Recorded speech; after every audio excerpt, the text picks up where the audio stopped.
Hey friends. So I second day back from vacation. And today feels like the start of a new chapter. And I'm always kind of amazed by how travel really kind of marks periods of time. If I look at my last year, or even just the last 6 or 7 months, I really can define my year by the travel that I've done.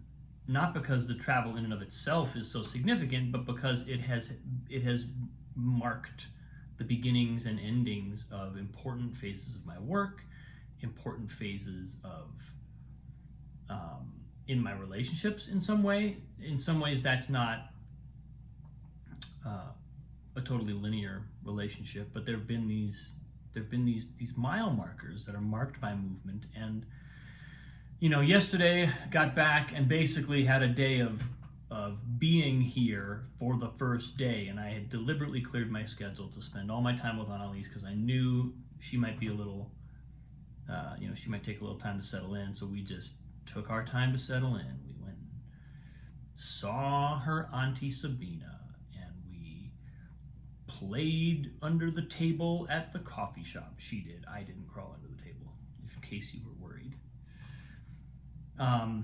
But just all around had some time to just be here. There's a real sense of I used to have a great theater teacher who always talked about when you travel, especially when you travel like by jet, and you find yourself halfway around the world in under a day, it takes a little while for your soul to catch up. There's this lag time. It's like a deeper, like psychic jet lag, where we just need the time in a new place to arrive.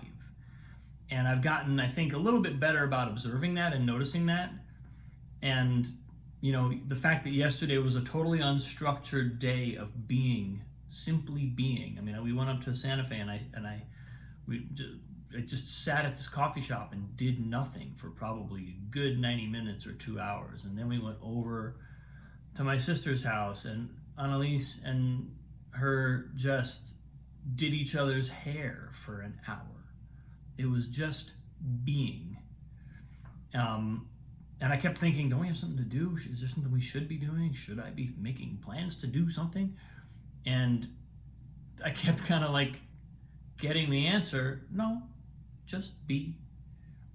The only job is to be. And I honored that with, I think, the result that I really do feel like I've landed now. And I kicked things off with a call with my coach, which was a great way to do that. Great way to kick off a new chapter. And one of the things that came up in that conversation, and which also has been, I think, it's been kind of working at me for a while. And of course, as the universe would have it, it also came up in one of my calls with a client this morning. The question, what's next? I have done a hell of a job of outrunning that question for a long time. Not necessarily on purpose, and not necessarily to positive effect, because there's an avoidance there, and and wherever there's avoidance, there's probably some unconsciousness, there's probably some unexamined patterns or emotional trauma or whatever. But today I was really kind of plopped back into my life here at home and really looking at, well, what's next? I know what I've spent my time doing over the past 6.5 months, but what comes now? And as I was discussing with my friend and client this morning, there can be a tendency, certainly in me, to lean into the possibility side of that exploration. In other words, opening up a kind of panoply of options, and a reticence on my part to double down on any one of those options and say, this is the one. This is what I'm doing. I am going to build a course in X, and I'm going to take 3 months to do it. And that is what I'm going to do. And nothing else. None of the other options on the table. And I think what has really kind of, again, if I had to revisit the number of times I've learned this lesson, it would be painful, because the lesson's always the same. The lesson is always the same. The lesson is, if it's not specific, then it doesn't happen. If it's not specific, if I haven't chosen an option, then nothing happens. Stuff happens, but it's kind of like my coach said on our last call. When we're living in kind of fear of decision, then what we get is a default future, a default life. And a default life is never satisfying.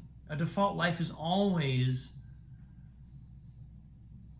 it's always underwhelming, it's always fraught, it's always, falling short of what we truly, deeply want. Because a created life has to be created, and to create something, it has to be specific. So I'm really taking that to heart this time, and because because today is the first day of a new chapter, I really have felt that in a lot of ways. Even the way that I yesterday was still arriving, I didn't even feel the full disappointment, in a way, of leaving the lake, leaving the vacation land behind. But today I felt that. Today I finally felt, oh, my heart just is sad. I want to be at the lake. And I feel myself not only feeling that for myself, but I also felt that in Annalise. I felt it in Katie. I felt all of us kind of arriving back in our realities, and we just had such a great time. And all the intensity and all the family stuff that I talked about over the last couple of weeks, there's such a real beauty in that, and there's an exhaustion there. There really is a fatigue from the processing work that involves, and from the I described on one of my last days, I think I described the approach to vacation as being one where I go into it not expecting to just relax and have everything be easy and great, because when I go in with that idea, it's almost always turns out that, well, there's actually a bunch of stuff coming up between your family members. There's all kinds of things that if I'm not on my toes and I'm not sort of like leaning in, I'm gonna want to avoid them. I'm gonna think, oh no, this is work. I don't want to do work. I want to be on vacation. And then I end up at the end of the vacation going, I want a vacation from my vacation. But that's only because I thought my vacation was going to be something other than what it is. And if I don't think that, then my vacation delivers exactly what I need. So anyway, I'm kind of riffing on some previous ideas that I've talked about in this post before, but because I feel like I have squarely landed back home, and I have registered the fact that I'm back home. It also feels time. It feels like an opportune time to get specific. Here's what I'm going to do for the next 3 months, and I've got some coaching documents. I've got some other writing that I've done, and I have this post where I continuously evaluate and process what I'm doing from a kind of spiritual vantage point, from a higher perspective.